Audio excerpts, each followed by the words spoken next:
India alliance के लिए ही नहीं बल्कि किसी भी अलायंस के लिए एक नेता जो उस पूरे अलायंस को डुबा सकता है उनका नाम मुख्यमंत्री नीतीश कुमार है। और ये हकीकत है। इस चुनाव में पहली बात तो एक तरफ में भारतीय जनता पार्टी, हमारे प्रधानमंत्री आदरणीय नरेंद्र मोदी जी, उनके नेतृत्व, उनके मेहनत को, और साथ ही साथ भारतीय जनता पार्टी के राष्ट्रीय अध्यक्ष जेपी नड्डा जी को, हमारे गृह मंत्री, केंद्रीय गृह मंत्री आदरणीय अमित शाह जी को,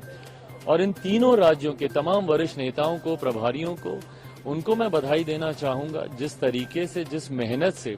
और सही नीतियों के साथ इन्होंने चुनाव लड़ा। और जहां पर विपक्ष को या इस एनडीए अलायंस को अगर नुकसान हुआ है, एनडीए अलायंस को, तो वो कहीं ना कहीं मुख्यमंत्री नीतीश कुमार जी की वजह से ही हुआ है और उनके बयानों की वजह से ही हुआ है। मुख्यमंत्री नीतीश कुमार जी ने जिस तरीके से महिला विरोधी बयान देने का उन्होंने काम किया, जिस तरीके से दलित विरोधी बयान देने का काम किया, जिसको बहुत प्रमुखता से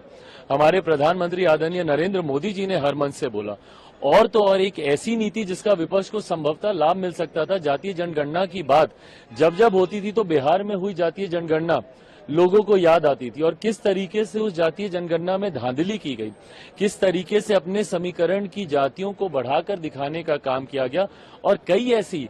अनुसूचित जाति वर्ग से आने वाली जातियां हो या पिछड़ा वर्ग से आने वाली जातियां हो, कई ऐसी छोटी जातियों को कमतर करके दिखाने का प्रयास किया गया अपने राजनीतिक लाभ के लिए। ये तमाम बातें आज की तारीख में देश की जनता भी जानती है, और खासतौर पर उन राज्यों की जनता तो अच्छे से इस बात को समझ गई थी जिन राज्यों में चुनाव हो रहे थे।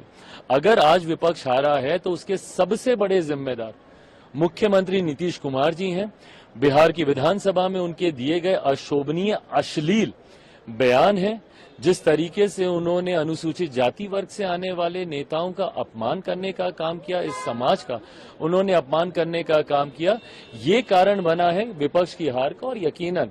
मौजूदा प्रधानमंत्री जी के जिस तरीके से उनकी नीतियां रही हैं, जन कल्याण की योजनाएं रही हैं, उसका लाभ जरूर हमारे गठबंधन को मिला है। और जिस तरह से बीजेपी की 3 राज्यों में जीत हुई है, कहा जा रहा था कि ये सत्ता का सेमीफाइनल है, तो क्या फाइनल आप किस तरीके का देखते हैं? भाई, सेमीफाइनल खूबसूरत आया है,